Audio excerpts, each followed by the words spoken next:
and we are back again with another episode of We Got That Smoke with none other than Dr. Francis Welsing. We'll be back, you all. Enjoy. I was dismissed from Howard, fired from Howard in June 1975.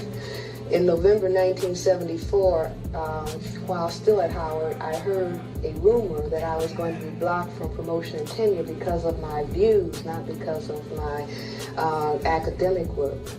And I went immediately to the Dean of the College of Medicine, Dr. Marion Mann, and I asked him, I said, Dr. Mann, I hear that I am going to be blocked from promotion and tenure because of my views.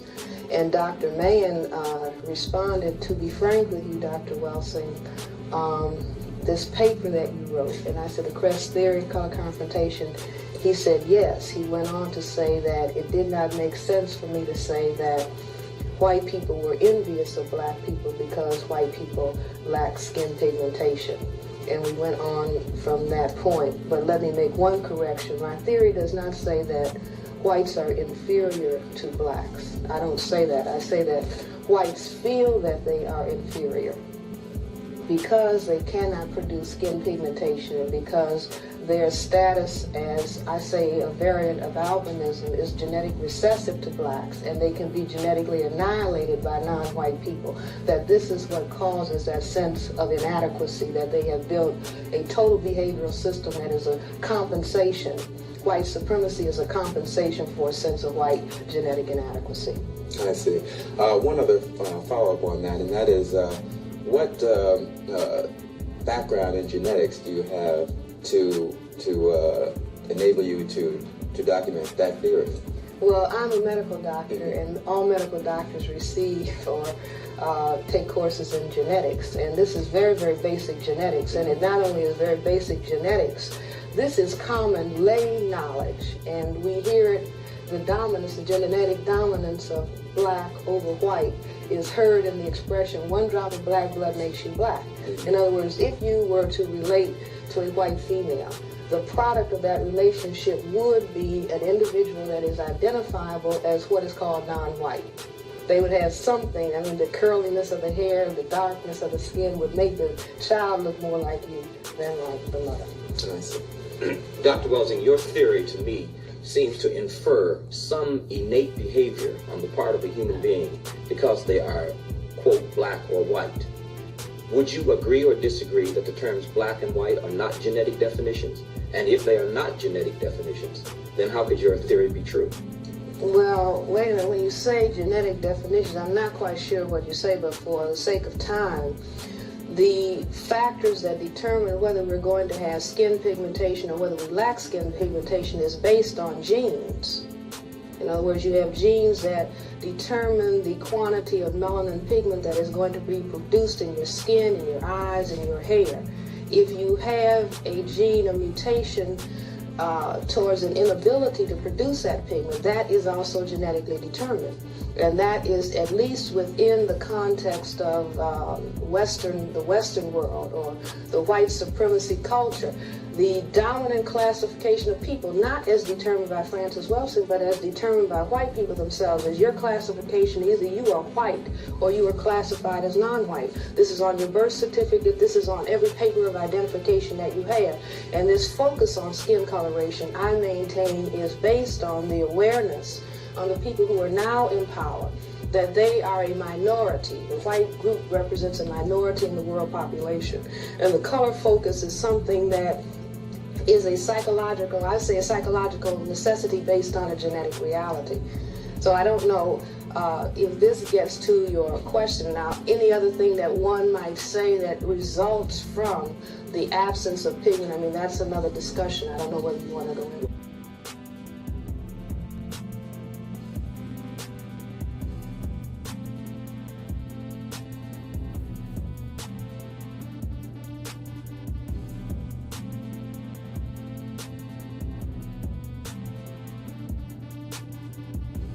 That logic, then would it not be accurate to say that there would be a difference psychologically in light-skinned blacks from dark-skinned blacks? Well, psychologically, yes, and I think that we are all aware of that. Under white supremacy, the conditioning has been the closer you are to white, the more acceptable you are. So that, for example, all of us learned as we were growing up in the black community, if you are black, stay back. If you are brown, stick around. If you are yellow, you're mellow, and if you're white, you're right. And the appreciation of an individual, even within the black group itself, was very often based on the relative absence of skin pigmentation. And even within families, children thought that they were ugly if they were darker. And families, parents have said that to children. Even now, people want to know when a baby is just born in the hospital, some of the first questions that are asked by the black parents about the child or the black family members, is it light skin and does it have straight hair? To know how much value we're going to put on this new baby. Because within the framework of the culture in which we live, the closer you are to white, the more you're considered beautiful, and perhaps under some circumstances, the more opportunities you will have. Well, Dr. Welsing, if it is true that you were dismissed from Howard because of your views on that subject, what would you say then of the implications for academic freedom at Howard University? Well, I say that first of all, Howard University is a black university in name only. In other words, those who fund an institution within the framework of a political system, those who fund an institution determine what is going to be done within the framework of that institution. And so although Howard University is referred to as a black university and the majority of the student body is black and the majority of the faculty is black, still it is possible, I say it is possible, that those people who control the purse strings can say, we do not like such and such an ideology or philosophy that is coming out of this center. If this continues to come out, then we will not give you funds for building and we will not give you funds to continue the functioning of your center. Now you make your choice. Well, are you saying that this happened in your case, or was it simply the case of one dean saying this to you? Well, let's put it this way. I can only suspect that it happened if you ask me to prove it, because I will say that the same funding forces or sources, if they say, well, we like very much what Dr. Welsing is doing. First of all, no one has been able to disprove what she's saying. That we think this is very interesting. I mean, whether the theory is correct or incorrect, it's a valuable idea to discuss, or it is being discussed, and I would be glad to have that debate going on in an academic institution. We think that that individual ought to stay there, then that individual would be there.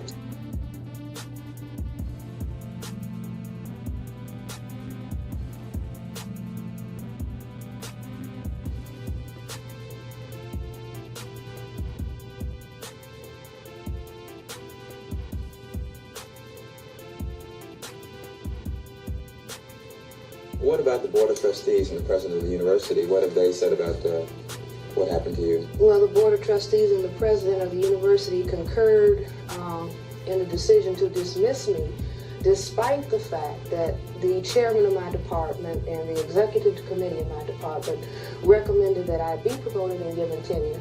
Also, the Committee on Appointments and Promotions within the College of Medicine also recommended that I be promoted and given tenure. So what do you do now then? What is your next step?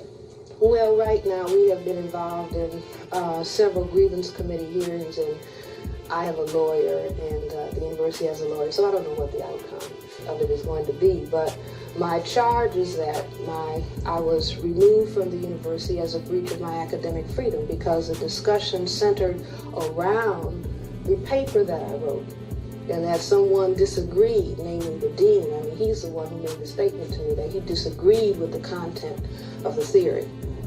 Although I told him I had many documents, I have many, many letters from white people in this area of the world and in foreign countries who have written to me and said, yes, I have always wished that I had more melanin. And I said that to the dean. I don't ask black people what white people think about themselves. I ask white people, or they will tell me what they think about themselves. And anybody who watches the phenomena of sun tanning, millions and millions and millions and millions of white people, the minute the sun is out, lying in the sun, taking the chance of getting skin cancer to get dark, cannot tell me that white people are satisfied with the way that they look. Dr. Welsing, you've charged, in a sense, that the climate of academic freedom at Howard University is threatened. The Washington Post has said in an editorial that the leadership of Howard University was wavering. Therefore, it was not stable, and Howard really didn't have a definite sense of mission. Now, do you feel, in the context of those two statements, that the era of academic freedom, or the climate of academic freedom at Howard, includes whites who teach there, or do you feel it's basically relegated to the blacks who have theories, quote, that might be controversial or unacceptable? Well, Tony, I don't want to get off into comparing whether it applies to whites or whether it applies to blacks, whether whites can say what they want at Howard and whether blacks cannot. I will simply say, and I honestly do not fault the leadership at Howard University within a certain sense. In other words, we are an oppressed people in a power system that I maintain supports white domination. If you are going to work and function within that context, you have to go by the rules that have been set up. Now, this may not have anything to do with truth. It may not have anything to do with justice. It may not have anything to do with reality. But I say that the pressure is there on the leadership in so-called black institutions, we might even say as far as television programs are concerned. If you are going to say the wrong thing that makes the people who control the purse strings unhappy, then chances are that you are not going to have that opportunity very long. If what you are saying is conceived of as a threat to the status quo, or if what is being taught or what is being propagated in some way will change the minds of the listeners so that people begin to behave in a different way because they begin to think of things in a different perspective or from a different angle.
Well, my question in asking for a comparison of academic freedom vis-a-vis black professors or white professor refers specifically to a case of a white professor from South Africa named Reuben, who has been dismissed, qualifiedly dismissed or whatever it is from the university.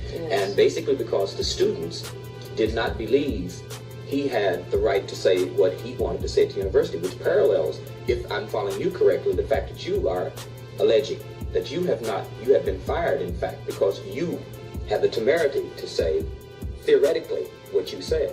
Well, let me just go, I look at that particular case as the case of Dr. Rubin, who the students had charged that he was negligent in his duties towards the student body. Now, all these charges have been washed away, but this was essentially, as I understand it, what happened. They alleged that he had done a couple of things that some people had said were racist, and also that he had been negligent in his responsibilities. Well, when that happened, all of the newspapers that are white owned and supported went to his defense. How dare Howard University remove this individual who was an anti-apartheid, meaning an anti-white supremacy, anti-racist, took an anti-racist position in South Africa, that this man has, in quotes, demonstrated his interest in black people and non-white people. Now, I just looked at that case in this way.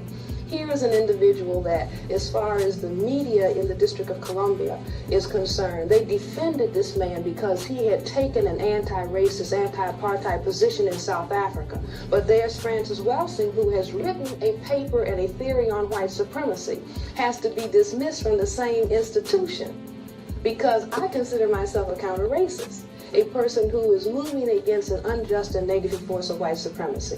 But I have to be dismissed because I wrote a theory that was against white supremacy. But an individual who is classified as white, who took a position, so-called an anti-white supremacy position in South Africa, he is defended as being someone who should be at a black institution, defended at least by the media. You see what I'm saying? Because one of the papers in Washington, the Evening Star, in an editorial said, well, apparently Howard University has a small group of racists, meaning black people who are supposed to be against white people, you know, faculty and students who are anti-white, and now it's time to weed out all of the other black people who have an anti-white position. Now, this is said in a city in which there are two major white universities who have very, very small black student bodies and very, very small percentages of blacks on their faculty. But there's no examination or no gross criticism of the white dominance and presence at the two white institutions, but let's weed out if there are other black people who in any way can be looked at as being against white, well then attack that black center. And it's a lot of chaos and confusion, but I think that if it is understood, the dominant dynamic in this area of the world, the dominant dynamic that is going on throughout the world is white domination. I don't think that anyone can refute that. The persons who have the power in the world today, all of it is in the hands of people who themselves classify themselves as white as opposed to non-white. That is where the power is. If we understand that, we can understand everything else. We have time for one short question and one short response. Oh, I see. Well, this was going to be longer, but anyhow, you said that the operating dynamic is racism in essence. White supremacy. White supremacy. Do you make any allowances for economic domination or any class differences? Okay, very, very quickly. Mm-hmm. The system of white supremacy is a dynamic that encompasses all areas of people's activity. That means economics, education, entertainment, labor law, politics, religion, sex, and war. You're looking to establish white supremacy. I say that the class positions in that society are white upper class, white middle class, white lower class, and then non-white, non-class, irrespective of income. Income is not power.